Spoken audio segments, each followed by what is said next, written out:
L'actualité au cœur de l'information.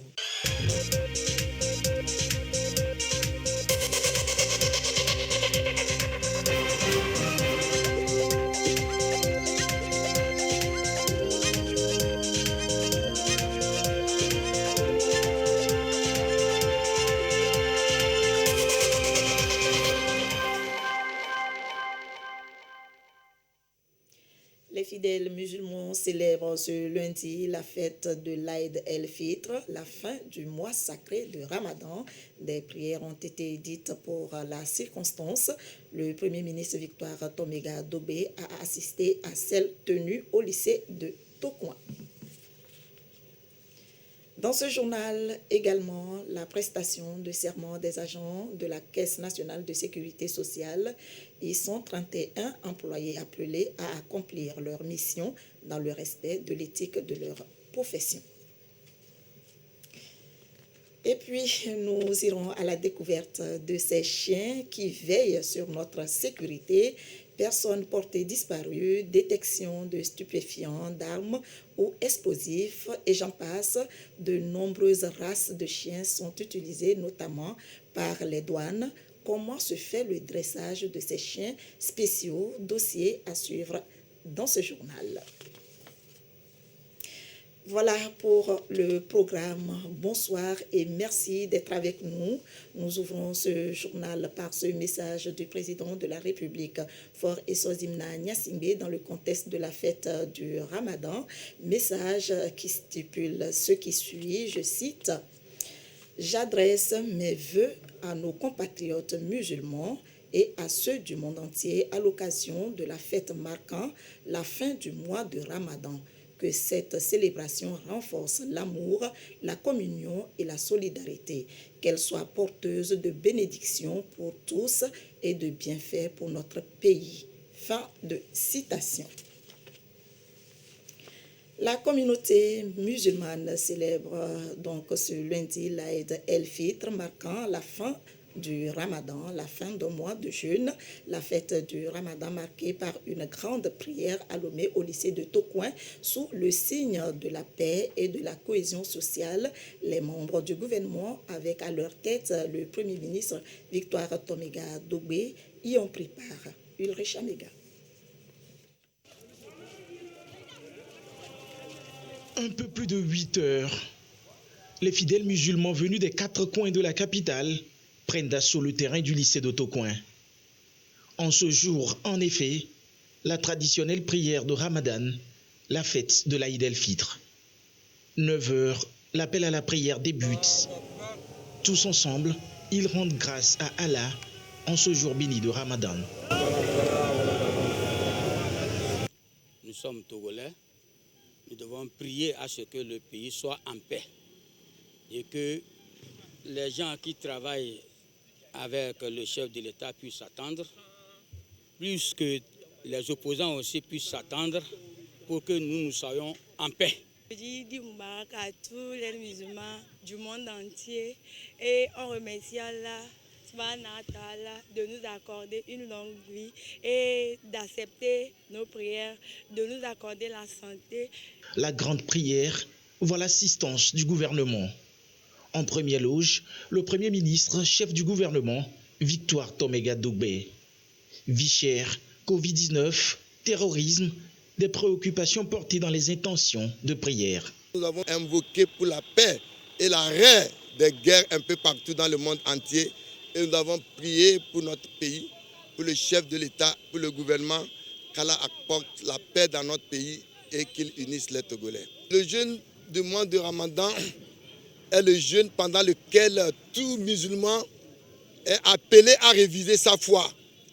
Par nature, Dieu nous a recommandé le bien, la vérité. La grande prière du Ramadan, une occasion également de rendre hommage au gouvernement et de saluer les actions du chef de l'État en faveur d'un climat apaisé. Même intention à la mosquée Kadhafi à Lomé, les fidèles musulmans ont imploré la miséricorde d'Allah sur le Togo. Ils ont prié pour la paix dans le monde face à la montée des conflits et l'extrémisme violent. Abouza Dadja, reportage présenté par Gerson Dovo. Allah est grand, Allah est grand. L'invocation retentit dans cette marée de fidèles musulmans à la mosquée de Kadhafi. Jour de Ramadan, jour de grande prière, tous lèvent leur voix pour implorer la bénédiction et la miséricorde d'Allah. Les 30 jours de jeûne sont maintenant derrière. Tout le monde essaie de faire quelque chose pour plaire à son Dieu. Et on a bien prié et Dieu nous a donné la santé jusqu'à la rupture aujourd'hui. Tout musulman doit reconnaître que sa vie spirituelle doit changer. Il y aura un petit changement positivement, un petit changement du côté positif en son sein. Donc nous remercions Allah subhanahu wa ta'ala de nous accorder une longue vie. Dans les intentions, les vœux de paix et de prospérité sur la nation togolaise. Le croyant accueille aujourd'hui la fête en compagnie de ses frères, très heureux et satisfait de la grâce et des faveurs que son Seigneur lui a accordées. Et nous prions pour que toute la communauté musulmane puisse passer une période de fête en fraternité, en solidarité avec les autres frères togolais, parce que c'est la solidarité qui fait le ciment de notre nation. Ici et ailleurs, les fidèles musulmans ont prié et imploré Allah le tout miséricordieux. Pour le peuple togolais, ils ont demandé que la paix, la cohésion sociale, l'amour du prochain soit une réalité de notre vie de tous les jours. Des prières ont marqué la célébration du Ramadan partout dans le pays. La communauté musulmane a imploré le pardon et la bénédiction d'Allah sur le Togo, ses dirigeants et toute la population. Le Ramadan dans les autres régions avec nos correspondants sur place, Sylvain Abdou, Désiré Aloy, Nestor Mouzou et Girard Lagoudou.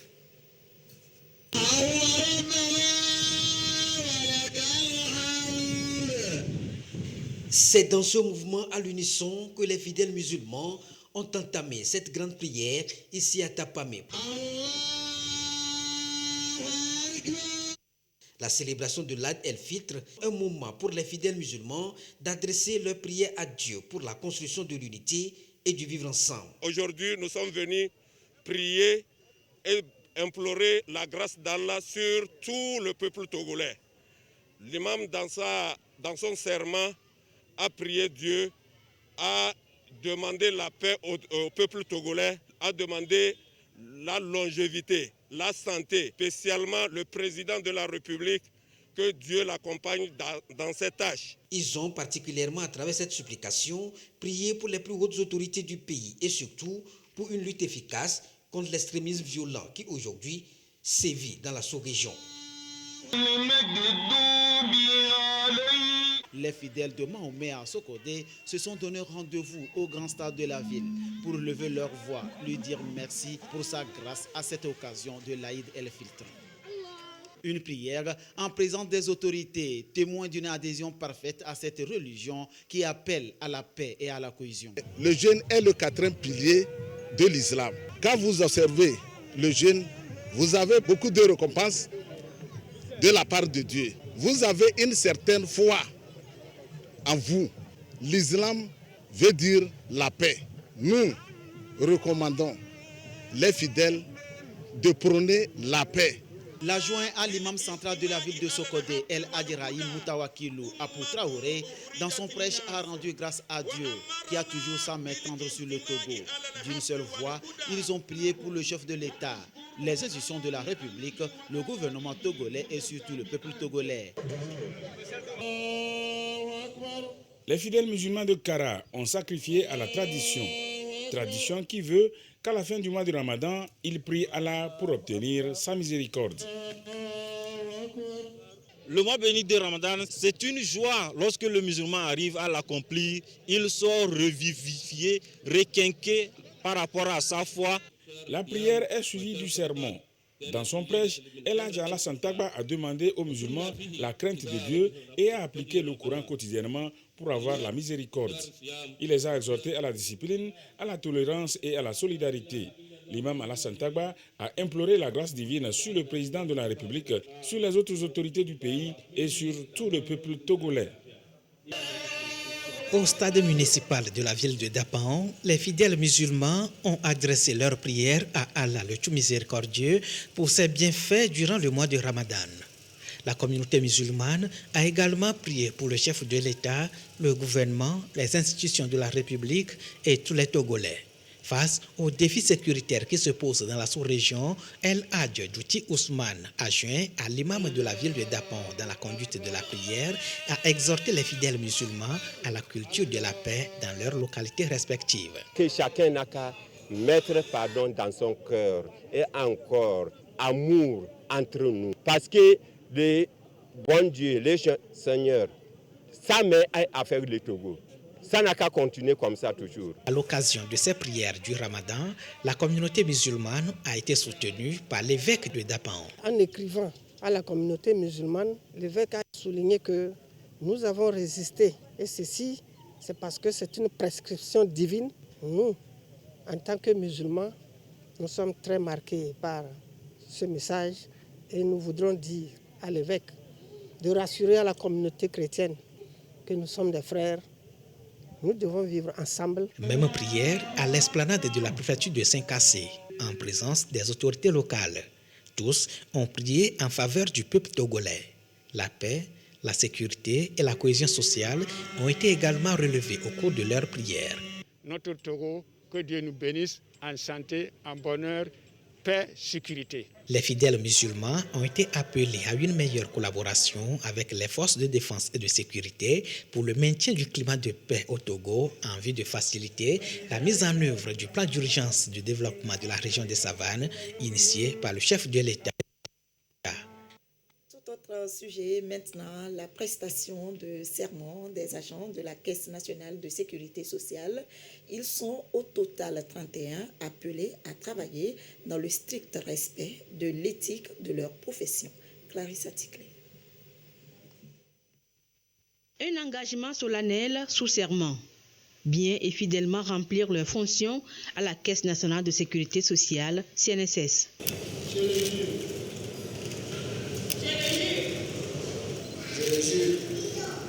Enquêteurs, préventeurs des risques professionnels, agents de recouvrement ou encore contrôleurs des employeurs, les missions sont diverses mais bien définies. Au niveau du recouvrement, nous recouvrons les cotisations en cours, nous traitons les journées comptables, nous analysons les comptes cotisants, nous délivrons les quitus sociaux aux employeurs. C'est un grand engagement que nous avons pris. Nous demandons à Dieu de nous accompagner afin que nous puissions accomplir dans de bonnes règles la mission que notre direction nous a assignée.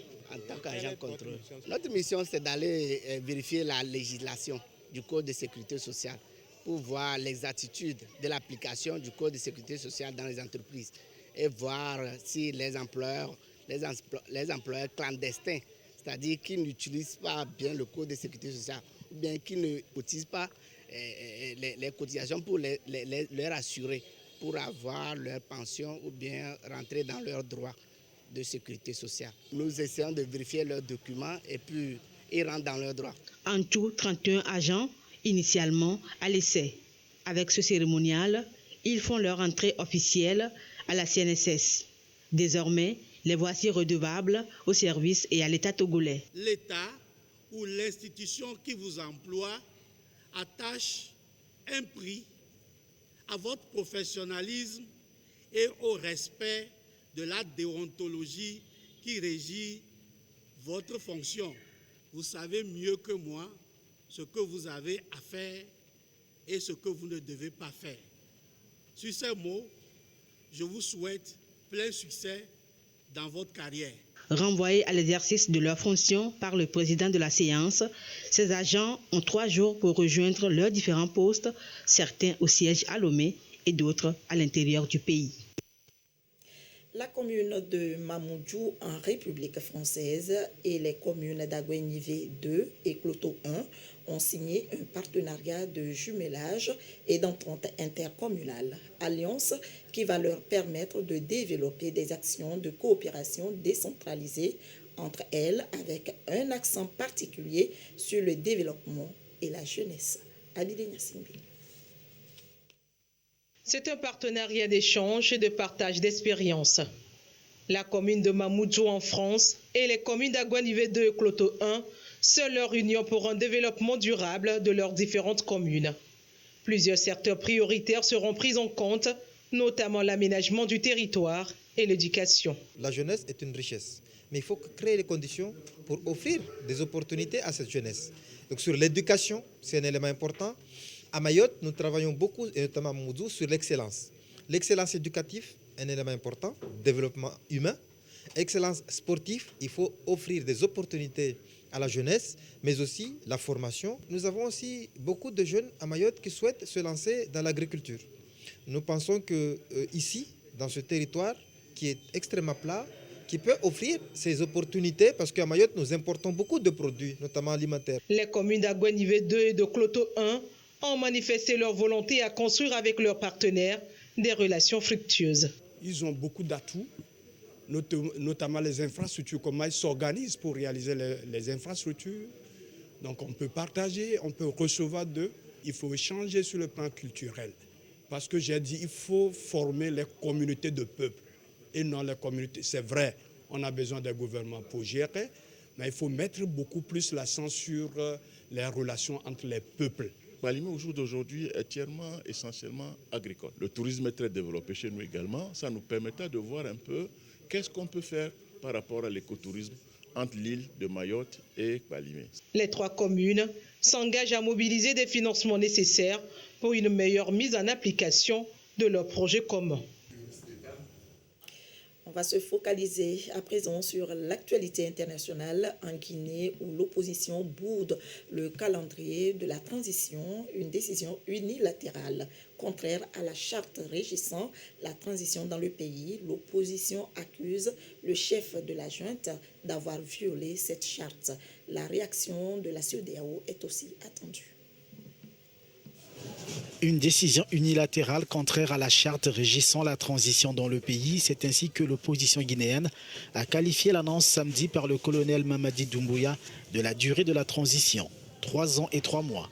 Les opposants n'excluent pas de descendre dans la rue, craignant un retour aux pratiques de l'ère Alpha Condé. Évidemment, il n'est pas exclu de revenir dans la rue, d'autant plus que pour les choses que nous nous sommes battus les 3 années contre M. Alpha Condé, c'est la même chose qui est en train de se répéter aujourd'hui.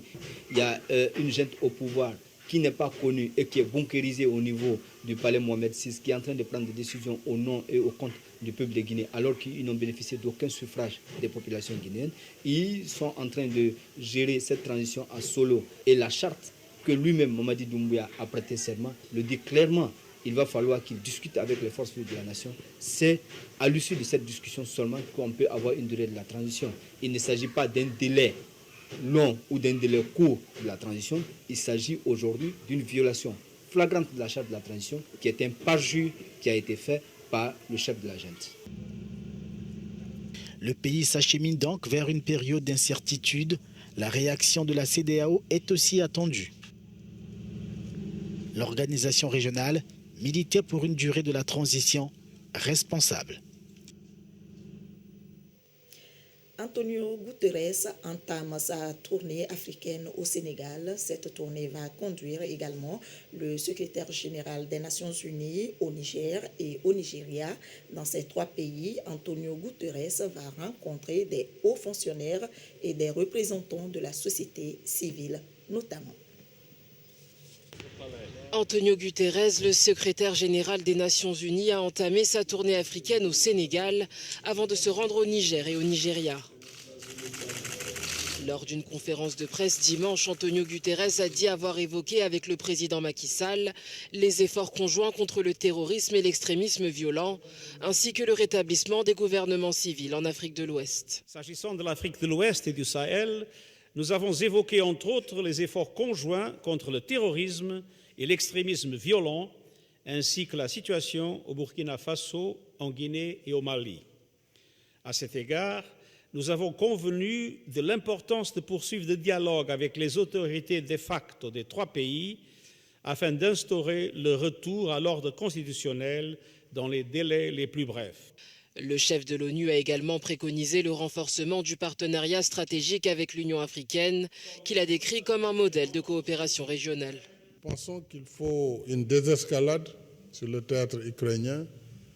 Et en tout cas, l'Afrique, en ce qui la concerne, travaillera dans cette perspective de paix, de désescalade et de privilégier le dialogue pour que finalement les Russes et les Ukrainiens puissent trouver une voie de sortie. Antonio Guterres a visité le chantier du futur siège des opérations régionales de l'ONU, ainsi qu'une unité de fabrication de vaccins.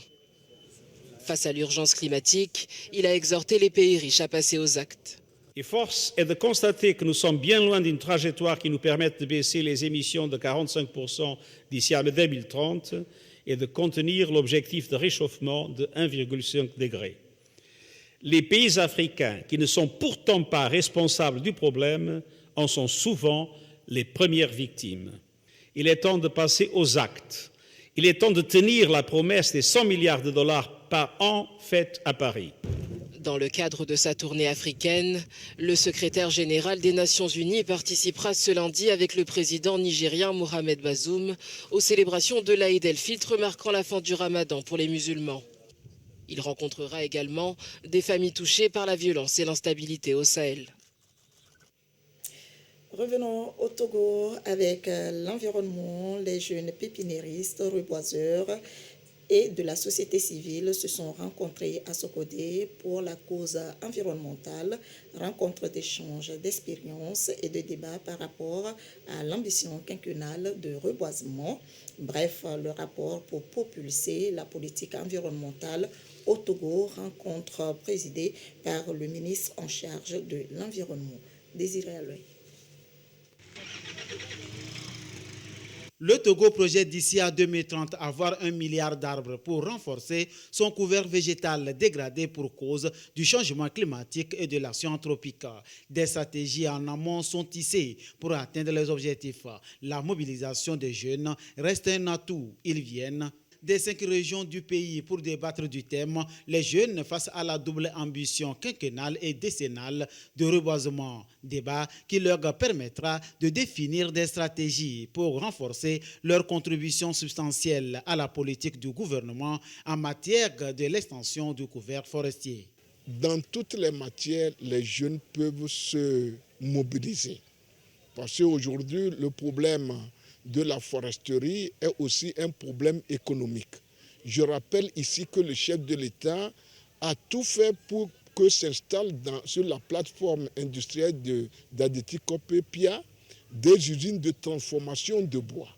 Donc ça veut dire que demain, le bois devient même une matière première pour le fonctionnement de ces unités de transformation. Nous avons 2 défis, conserver la nature, mais aussi avoir les ressources nécessaires pour le fonctionnement des usines et des industries qui s'installent dans notre pays. Ils sont de jeunes pépiniéristes, reboiseurs privés et responsables des ONG appelés à intensifier leur action pour la cause environnementale. Pour le ministre en charge de l'environnement, il faut donc œuvrer à être au rendez-vous de demain, agir pour créer un équilibre écologique.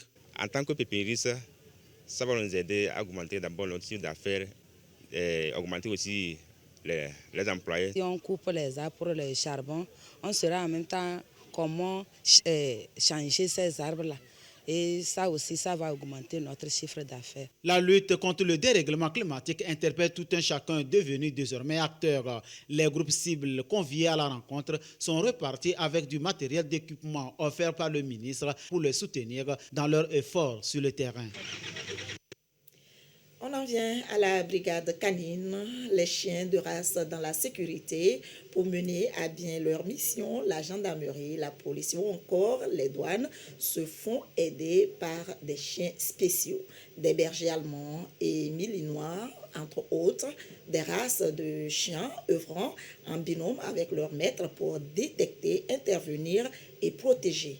Comment sont-ils formés et comment interviennent-ils? Voyons cela dans ce dossier que nous propose Clarisse Aticlé.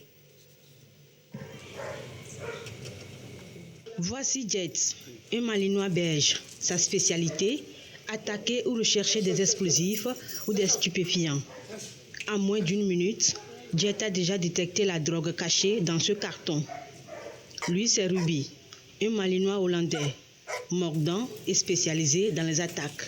L'aptitude à attaquer ou à renifler est détectée chez eux dès leur plus jeune âge. Dès qu'un petit chiot qui est né déjà, au bout de 3 mois, on voit ce qu'il est en train de faire. C'est là, s'il est très méchant, on voit que lui, il peut faire l'attaque, qui est le mordant. S'il renifle beaucoup, c'est-à-dire il cherche avec le nez, on sait que bon, lui, on va l'initier dans le reniflement. C'est ici qu'ils sont dressés à la brigade canine. Omer Loglo dirige la structure depuis bientôt 6 ans. Elle est rattachée à la police nationale par le biais du ministère de la Sécurité et de la Protection civile. On parle de brigade, c'est la police directement. Donc c'est là où on nous rattache à la police et tous les agents, ce sont les policiers qui sont formés dans le domaine de cynophile. Le dressage de ces chiens se fait également dans la mer pour les habituer à l'eau. Ils sont donc utilisés sur les navires pour détecter les voyageurs clandestins et les pirates. Nos chiens savent attaquer dans la mer et nos agents aussi savent nager. Pour pouvoir faire le travail de patrouille, ils peuvent rentrer dans la mer, faire les frappes. Déployés à l'aéroport international Gnassingbé-Yadéma, ils sont efficaces. C'est des chiens qui sont vraiment indispensables pour avoir une sécurisation totale. Par leur nez, ils réussissent à savoir si vous avez la drogue. Ils savent si vous avez des explosifs. Et c'est des chiens bien entraînés. Alors c'était un grand plus. Quand on a eu l'audit de TSC, ils ont trouvé que nos chiens à l'aéroport étaient très en avance. Ils ont demandé les autres pays qui sont agréés TSC pour aller aux États-Unis de venir s'inspirer des exemples du Togo. Plus d'une trentaine de chiens composent la brigade canine.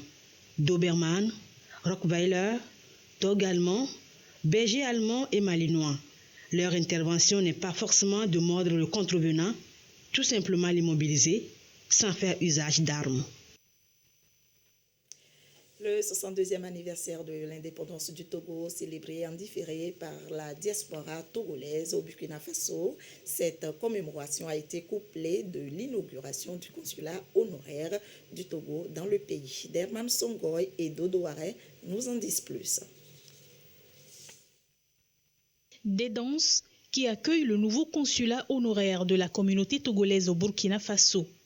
Double événement pour les Togolais du Burkina qui célèbrent par la même occasion le 102e anniversaire de l'indépendance de leur pays.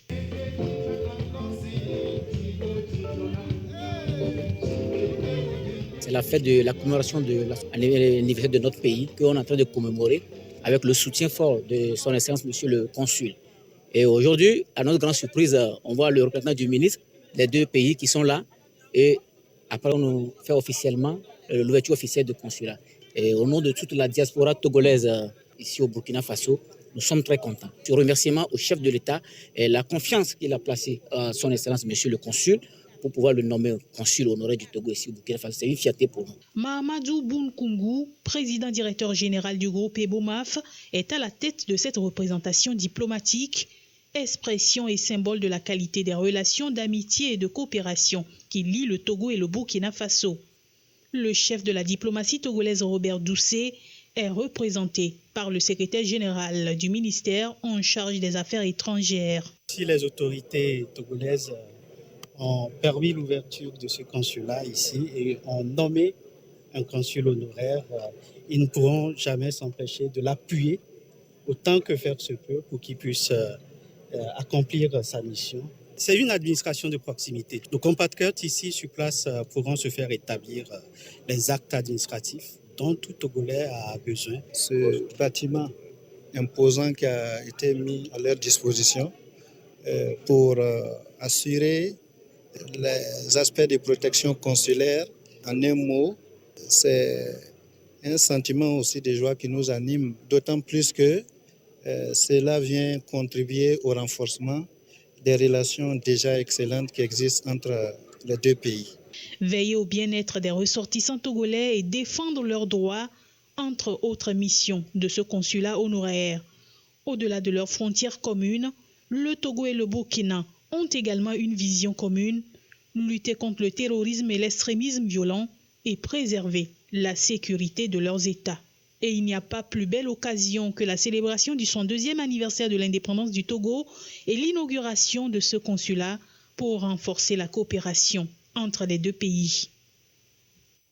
Ce communiqué pour poursuivre, il est porté à la connaissance des usagers de la route nationale numéro 1, Lomé-5AC, que les travaux de construction et d'équipement du nouveau poste de péage de Mango sont entièrement achevés. La mise en exploitation de ce poste de péage à travers les opérations de perception des droits d'usage de la route en vue du renforcement de la capacité des besoins de financement de l'entretien du réseau routier national débutera le jeudi 5 mai 2022 à 6 heures précises. Le gouvernement compte sur la compréhension et le civisme des usagers de la route nationale numéro 1 pour le respect des dispositions qui seront prises au franchissement de ce poste de péage. C'est signé le ministre des Travaux publics, Mme Zouréatou Kassa Traoré. Concernant le Covid-19, à ce jour, lundi 2 mai 2022, la situation de la pandémie au nouveau coronavirus au Togo se présente comme suit. Le nombre de cas confirmés est de 36 993, de nouveaux cas. Le nombre de personnes guéries est de 36 697, 4 nouveaux guéris depuis hier. Le nombre de cas actifs est de 23 et le nombre de décès est de 273. Chiffre rendu public par le ministre de la Santé, de l'Hygiène publique et de l'Accès universel aux soins, professeur Moustapha Michiawa. Clap de fin de la première édition du concours Les Génies des lycées, une compétition en art oratoire axée sur le bon usage du numérique par les élèves du secondaire. Le mérite est revenu au final à Samuel Atiobi. Edwige Atakba Bassabi, commentaire Dodo Ouare. Cette loi-là aura tout simplement pour objectif d'enseigner aux élèves, que ce soit à partir du primaire, d'avoir tout simplement une certaine notion sur le numérique. La thématique d'accrochage, la pertinence d'argumentation de Samuel Atiobi ont séduit le jury. Il est le lauréat de la première édition du concours Génie des lycées, aux côtés des autres candidats venus de tout le Togo. C'était pas facile en fait. Les préparations, les essayages, et à chaque fois, il faut toujours se surpasser. Alors je ne pourrais dire que merci. L'État en tant qu'autorité souveraine doit mettre fin à ce fléau. Tous les candidats se sont donnés à fond pour réussir, mais il ne fallait juste qu'un meilleur. Les lycéens regorgent encore du talent. Ils sont des génies. Ils n'ont besoin que d'une place, d'un micro, d'un espace pour pouvoir l'exprimer. Les difficultés ont été énormes et nous remercions toutes ces personnes-là qui sont venues à notre secours pour que cette édition porte les fruits que nous voyons. Le concours Génie des lycées est une initiative qui se veut un creuset d'échange et de sensibilisation afin d'arriver à une adaptation effective de comportements civiques et responsables dans l'usage du numérique et des réseaux sociaux. C'est ainsi que se termine ce journal. Merci de votre attention. À suivre la météo, le magazine des sports, c'est avec Jean Ededji. À 22h30, Yata Aratem pour l'édition de nuit. Bonne fête de Ramadan à toute la communauté musulmane d'ici et d'ailleurs. Très belle soirée à vous et à très prochainement.